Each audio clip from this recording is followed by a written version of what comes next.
Welcome to the Martin Luther King Observance. Now, I've been inspired by Bob Bach, who you don't know, but from his island I summer on. He wrote this poem, Where Have My Heroes Gone? John McCain, the American war heroes that suffered for all of us, who stood alone on the Senate floor to protect health care. John Lewis, the soul of the House, beaten on the march to Selma, asking us to stand up for good trouble. Martin Luther King, a prophetic voice in modern times with all the beloved community. Ruth Ginsburg, a champion of justice and women's rights, who was able to engage with others of differing views. There are many others. But let me remind you of what a newly elected senator said, that recently he has said that violence does not win. Also, remember Stuart Jester, who was a freedom rider. Yes, today we are gathered together because of a man of peace that led people in peace. Let us pray for peace and for love of all mankind. And one of the ways that we celebrate this is through the arts, which is why we've decided to have a playwright from Arlington as the speaker.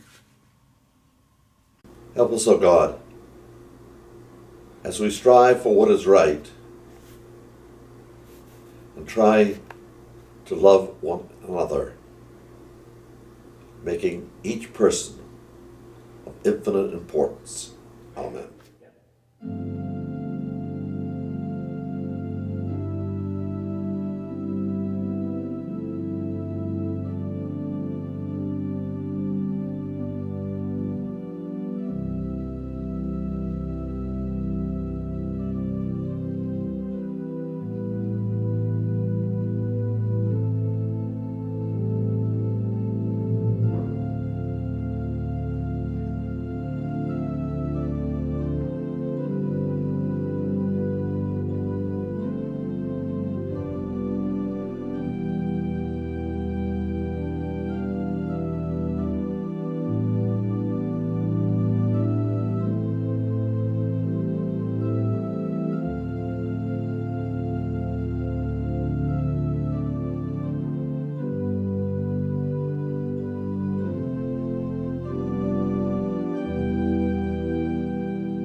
Good evening, freedom fighters in ACMi land. My name is Pearl Morrison. I'm a member of the Reverend Dr. Martin Luther King Birthday Celebration Committee. This is our 33rd year, as you know. And my responsibility, for those of you who have been attending most of the programs, you know, is that my job is to ask you if you would be so kind to continue to support the work of the Martin Luther King Committee.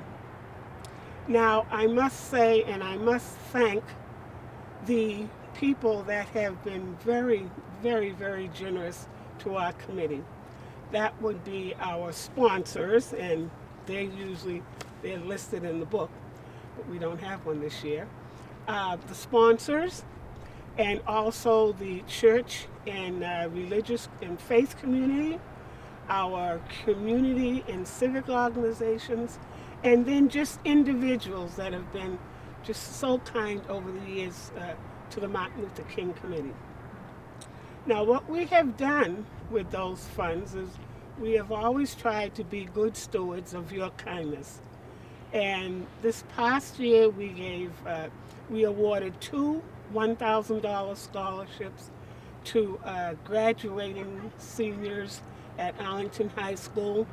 One is going to Bucknell, and the other one is going to Morehouse. In addition to that, we have donated to the Arlington Eats, the Boston Food Bank, Black Lives Matter, and the library, the Massachusetts Library Association. We have donated money to them in honor of Judy Paradis, a person from Arlington that we honored last year's program.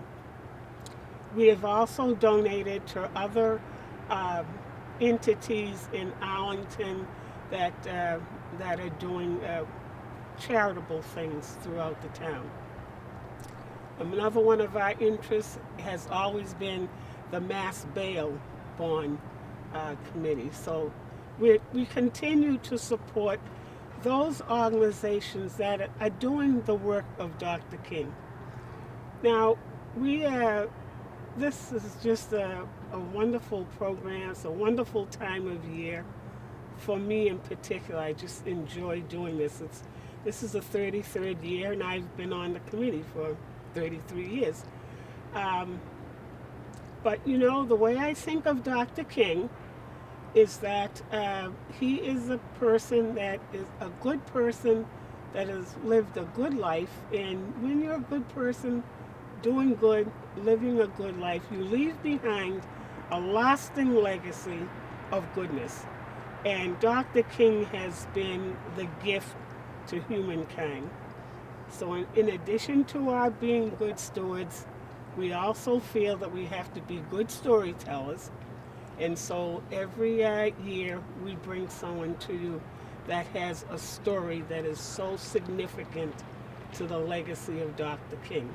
And no, there's no different this year. You're going to enjoy a very wonderful young woman. So having said that, if you are able to, you may send a check to the Martin Luther King Birthday Celebration Committee, Post Office Box 320, Arlington, Mass. 02476, or you may send it electronically, GoFundMe.com, and then they tell me you should type in the Martin Luther King Committee. If you're having a problem with either one of them, call Town Hall. They'll put you in touch with one of us. So thank you very much for giving me the privilege to come before you. I really miss being in Town Hall with you, but let's look forward to next year when we'll have a chance to hug and have a cookie from Cookie Time and really enjoy one another's company. So thank you and enjoy this evening. Hello everyone, I'm Dr. Mikhail Satcher. I'm honored to be this year's Master of Ceremonies for our Martin Luther King celebration, our annual event that we all look forward to putting on. I'd like to ask you the question first though, what is different this year? Of course, it's the setting. This is a virtual event. The pandemic across the world has caused us to change the way we operate, but that's okay because even though the setting is different, the focus is still the same. We are here on the occasion to honor Martin Luther King Jr.'s birthday, to pay tribute to his life and his legacy and all that he's done to make this world a better place. It is our hope today that our special event and all that you hear and experience may inspire you to become an agent of change in this world today. And we know that right now we need people who want to be upstanders instead of bystanders. one other thing I'd like to say today before we move forward is that we want to honor two of our long-term members who have recently retired. That is Lee Femer and Janice Becky. They're institutions in our community, but because we are virtual, we're going to delay that celebration and honoring of them until next year. So stay tuned for announcements about that as we proceed throughout the year. But next, you're going to be featured with the music of the Brotherhood Chorus of Concord Baptist Church. If you were with us last year, you heard this great musical performance. So it's still the same great spiritual performance, and you're going to be blessed to hear them. And after you hear the music, you will be hearing from Jillian Harvey, who is going to introduce to you our key person for our featured event. Jillian Harvey brings to us, as a new member of the Martin Luther King Committee, her talents and skills and experience as Director of Diversity, Equity, and Inclusion for the town of Arlington.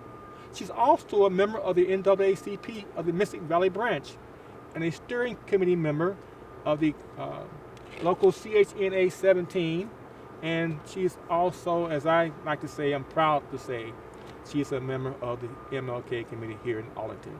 I'm going to step aside now and let you hear this musical performance of the Brotherhood Chorus.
I'm Jillian Harvey. I'm the Director of Diversity, Equity, and Inclusion for the town of Arlington.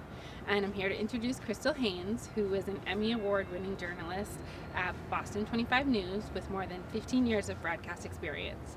She's the events working group lead on the Human Rights Commission, a member of the Boston Association of Black Journalists, the NAACP, and is a trained facilitator in gender-based violence prevention and incidents in racism through Northeastern University's Center for Sport and Society. Crystal holds a BS in broadcast journalism from Emerson College and a master's degree in media advocacy from Northeastern University's College of Arts, Media, and Design. She grew up in Springfield, Mass., but has called Arlington home since 2017, joining her husband and his family, who have lived in town for more than 4 generations. Crystal is also a new member of the Arlington MLK Committee. Hi, everybody. Crystal Haynes here from the MLK Committee, and it is my esteemed pleasure to be able to have a conversation with Kirsten Greenidge. Kirsten Greenidge is a playwright from right here in Arlington, and it is my esteemed pleasure to have her here speaking at this MLK celebration, because she certainly embodies some of the best that Arlington has to offer here and is an important voice in the dialogue we have been having, not just since this summer, but for years, about pursuing racial justice and social justice. You know, growing up, Karen regularly wrote and produced plays with other kids in the neighborhood here in Arlington, as well as her sisters, and began taking theater classes at Wheelock Family Theater while still in high school. She attended Wesleyan University as a U.S. history major, and she studied playwriting and won her first playwriting award. Now, soon after, she moved on to the Playwrights Workshop at the University of Iowa. Now, Kirsten is the recipient of a Village Voice Obie Award for her play Milk Like Sugar, which was commissioned by La Jolla Playhouse and Theater Masters. Her other plays include Luck of the Irish, Zenith, Bud Not Buddy, and others. Thank you so much for being with us, Kirsten. Thanks for having me. I'm glad to be here. So talk to me a little bit about your family's history in Arlington, because I think, you know, you have all these great plays out there, and I don't think that a lot of folks know about your connection here. My family moved here in the 50s for my mom to go to school at what was then St. Anne's, and then it turned into this Jermaine Lawrence School. And at the time, they were just looking for the best education for my mother. And at that point, they had her going there as a boarder. And we always called it going to school with the nuns. So it was an Episcopalian order. And they just wanted to move a little closer so that on weekends, they didn't have to travel so far from the South End to be able to see her and visit her. And she was about 7 or 8 at that time. So they moved a little closer to her on what was then called it's still called the Concord Turnpike, but it was before they widened it. And they lived there near another African American family called the Franklins, who we are still friends with today. They sent my uncle and my aunt to the Arlington Public Schools, and they enjoyed Arlington very, very much. And that was the start of everything. And so the generation above me went to school here in various forms. And then I came up and I began school at Parmenter School, which is no longer. I do hear that they're making that into another public school because the population has grown so much in Arlington. And then I also went to Arlington High. In between there, I went to a Quaker school in Cambridge. But that's the beginnings of our time here in Arlington. And so what was that experience like? Because I understand yours was one of the first Black families to even move into Arlington. I think that, first of all, Arlington, I think, felt much more rural than it does now. So I think my mom would be the first to say that it felt like, so a lot of it felt like just living in a wilderness. Like she tells these stories of getting up, and one of the first things she'd do is get on her bike and go to Monroe Works Park and just spend like the whole day there. Maybe come home for lunch if she didn't manage to bring something with her. But it just felt like she was just exploring the whole day. So those parts she really liked if she was home from school. And then sometimes she did face a lot of challenges. And I think my aunt and uncle would say that they did face challenges, particularly in the public school system. But on the other hand, they had neighbors that they really loved and who they still to keep in touch with. They eventually moved from the Concord Turnpike when the highway was widened, and they ended up living on Claremont Avenue. So if you obviously our audience knows Arlington, so Claremont Avenue's in the Heights, and that actually ironically ended up being on the same street that St. Anne's was on. But by the time they moved there, my mother was in college, I believe. Mm. So was not there when they were when she was going to school there. I mentioned that you used to write and produce plays, with kids in the neighborhood and with your family members.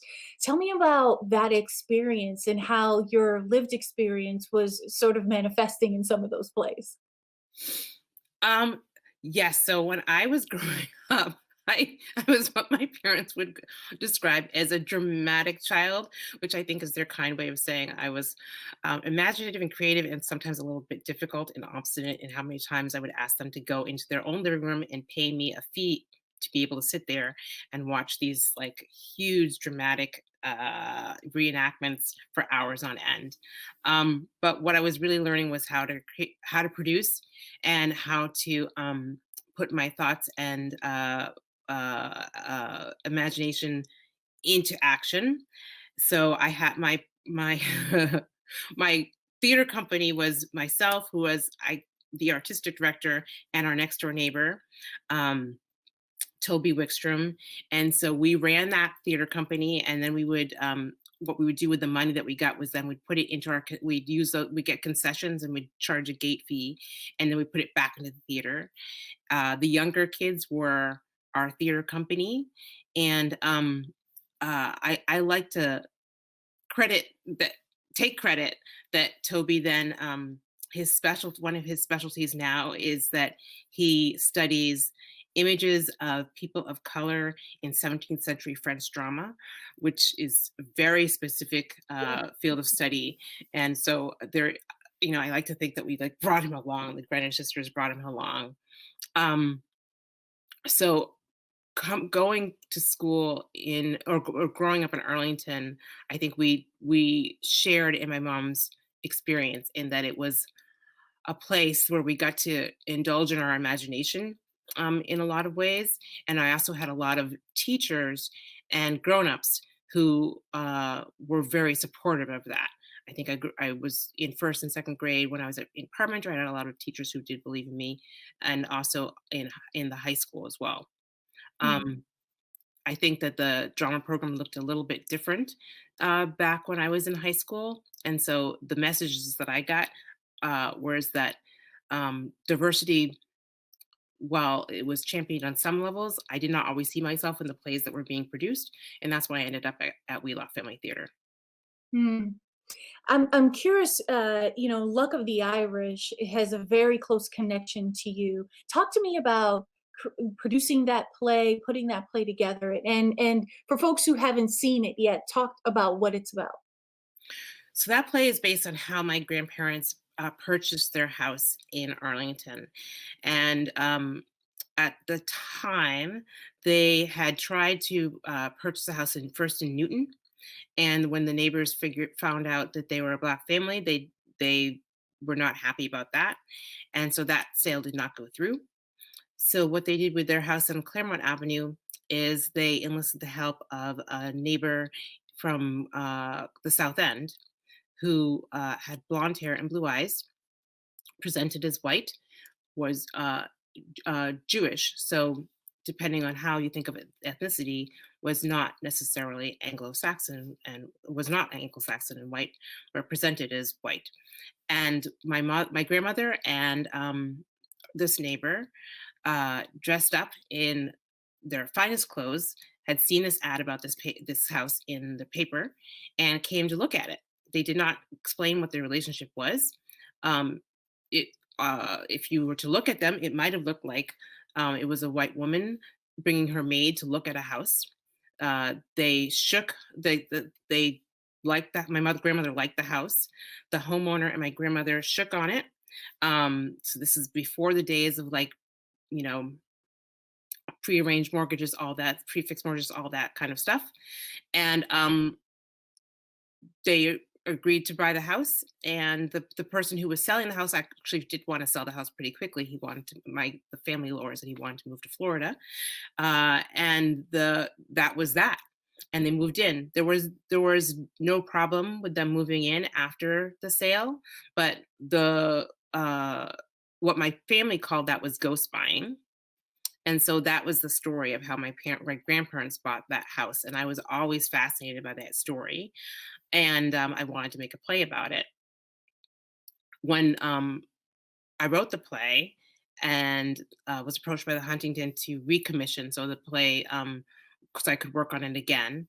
The Huntington wanted to kind of do research on the play and asked several universities and dramaturgs in other venues if they had heard of this term, and nobody had heard of the term. They were like, "I think she means redlining," and I said, "I do not mean redlining. I mean a specific arrangement." So we went ahead with putting up the play in at the Huntington in the spring of 2012. And after putting it on, many other people came forward and said, "This is how I purchased, my house, or my family purchased their house." And there were many more stories about that particular arrangement. This ghost buying Hmm. is what you mean. Yes. Yeah. Yeah. Um, So, yeah. What do you think about? What do you hope people take away from that particular piece? um, the piece really is about how people. There's many different layers to the piece. So there's the generation that we move through time a lot in the generation that engaged in the ghost buying, and then there's a generation, two generations later, that are kind of left with that legacy and trying to figure out what that meant, and the idea of home and belonging. And so the generation who would be my generation is really trying to figure out, do we belong here? And I think it's a question that many people in uh, ask in terms of living in America. How do we belong? How do we intersect in a landscape that doesn't always seem like they want people who are othered to engage with it? Uh, the generation that's missing in the play intentionally is the middle generation, so my mother's generation. Um, I think my mom always has had a love affair with moving when we were younger. Like, we lived in Arlington, but she was like, I think it's healthy to move every 2 years. And I was like, what? No, this is my home. I love moving. And I think that comes from some of the difficulties she had growing up in Arlington, and kind of loving Arlington, loving the good parts of Arlington, and then having some really difficult times coming of age sometimes in a town that couldn't always appreciate her for who she was. As we move into this season of these cries for racial justice, as we heard protests over the summer, your work has a through line of really telling Black stories, other stories. How do you see your work as part of the ongoing conversation now, as after the murder of George Floyd and Breonna Taylor and the summer of unrest? Well, I hope it continues to ask questions about how we're doing better, how we can continue to do better. Um, Questions about our history. So, as you mentioned, I was a U.S. history major, and how that history kind of laps up to our present and what that means, and how are we taking what our forefathers and foremothers um, taught us and left for us, and how is that integrated within our everyday lives. Um, it's interesting because I think a lot of the work that the generations that came before us, we're seeing that come to fruition now. I don't think the world that we're existing in now, I don't think my grandparents ever could have thought that we would be seeing this moment. Like, I don't know. I wish my grandparents were still alive, because I'd love to know what they would think about seeing Black Lives Matter signs in Arlington, even when people removed the signs. and when when that happens, I know I still keep up with Arlington. So when that happens, I feel deeply hurt. But then I think to myself, I can't. Growing up in Arlington, I can't imagine a world where in Arlington where those signs would have been put up by people other than people of color in Arlington, or that there would be enough people of color in Arlington to feel safe to put them up. So even though change feels small and possibly too incremental to feel like it's making a difference, eh, the it's just a completely different world that my grandparents lived in, and knowing um that they were some of the first, um I would have loved to be able to know what they feel about that. Like one of the places that my grandfather had a huge influence on is the Black Mason graveyard in East Arlington. So he was instrumental in getting that recognized.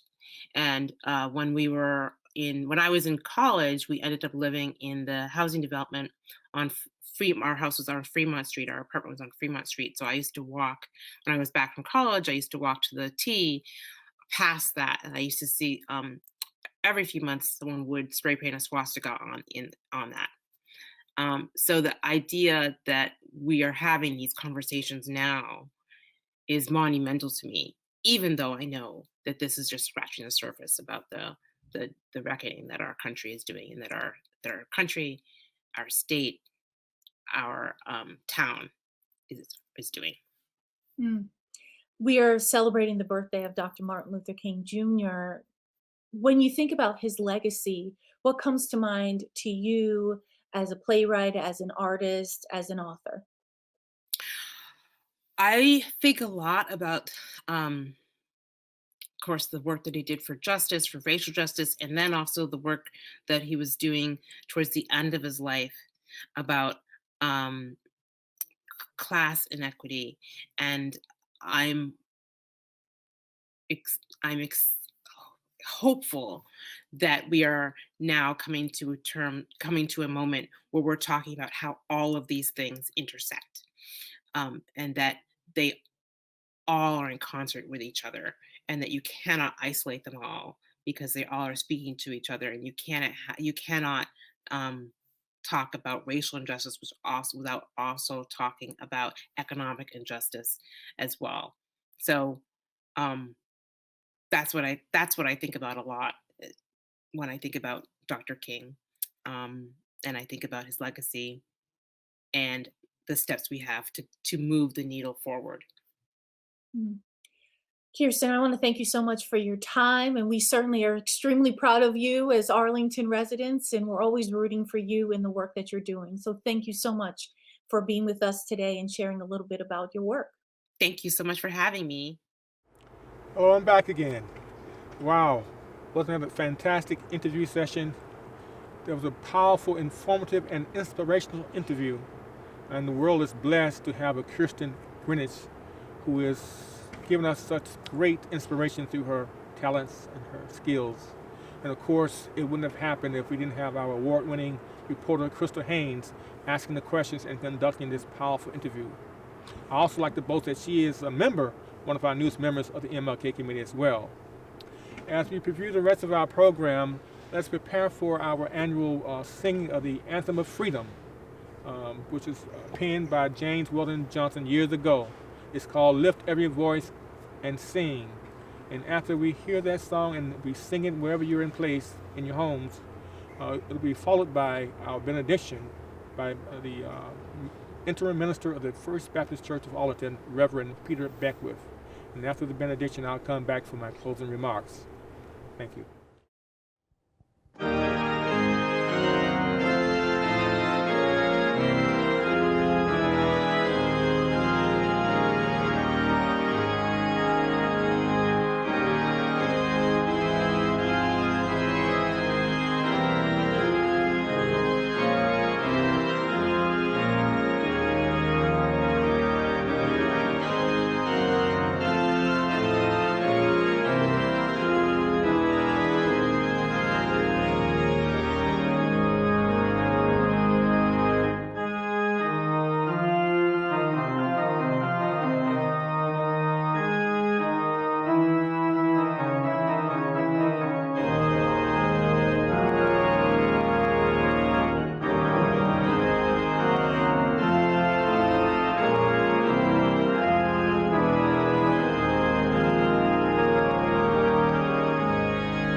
And now to him who is able to keep you from falling, and to present you before his glorious presence, without fault and with great joy.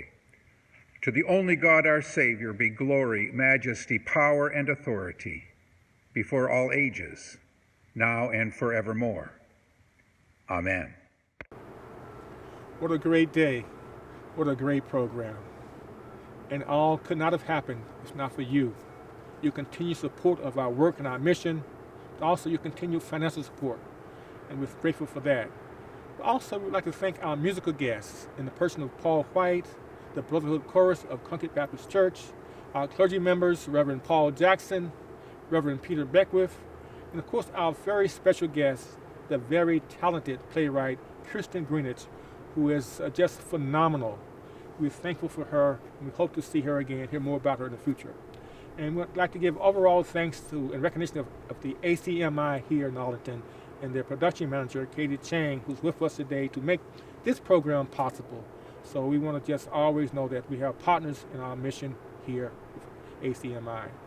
And then, last but not least, we want to thank each and every member of the Martin Luther King Committee of the town of Arlington. You will see their names roll across the screen. There are many members who have been here long before I came and joined 18 years ago. I learned from them, but they're just stalwart fighters for justice in the struggle. So we want to say thank you for all that you've done and the teamwork we've done for our town. But thank you all out there for encouraging us. As we sign off, you can see the note about the Arlington MLK of Arlington GoFundMe page for your continued donations, or you can send any donation the old-fashioned way to our P.O. box. Just remember, the struggle continues, and our desire to build a beloved community, as Dr. King once said. Thank you, and until next year, bye-bye.